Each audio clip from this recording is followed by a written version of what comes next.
Para calcular la última medida de centralización, que sería la moda, se puede calcular a partir de la tabla de frecuencias, simplemente observando. Si calculamos, por ejemplo, para la variable edad, sabéis que la moda se puede calcular tanto para variables cualitativas como cuantitativas. Entonces lo vamos a hacer para la edad. La moda sería el valor de la variable, la modalidad de la variable que una frecuencia absoluta más alta tiene. Es decir, en este caso la frecuencia absoluta más alta es 14, debería ser 15. Entonces, eso, simplemente con comprobar cuál es ese dato que tiene el valor de la frecuencia más alto, pues ya podríamos afirmar que la moda es 15. Pero la hoja de cálculo nos permite también hacerlo con una función, que es la función moda.1. Obviamente hay que seleccionar los datos para los cuales queremos calcular la moda.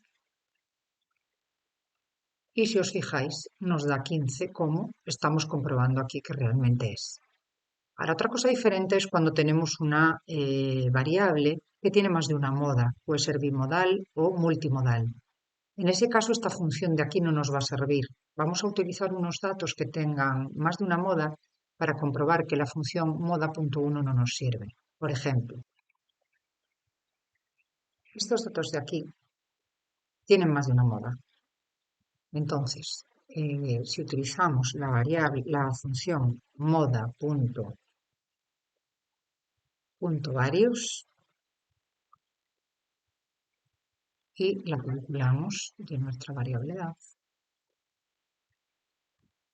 si os fijáis, nos da como respuesta tres valores, que son 11, 15 y 16. ¿Qué quiere decir esto? Que las personas que tienen 11 años, 15 años y 16 años son las que tienen una frecuencia más alta de aparición y al mismo tiempo tienen la misma frecuencia que todas ellas. Vamos a comprobarlo ordenando estos datos, a ver si somos capaces de verlo.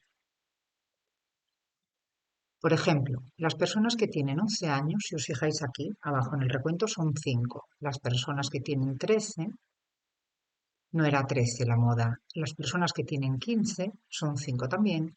Y las personas que tienen 16 son 5.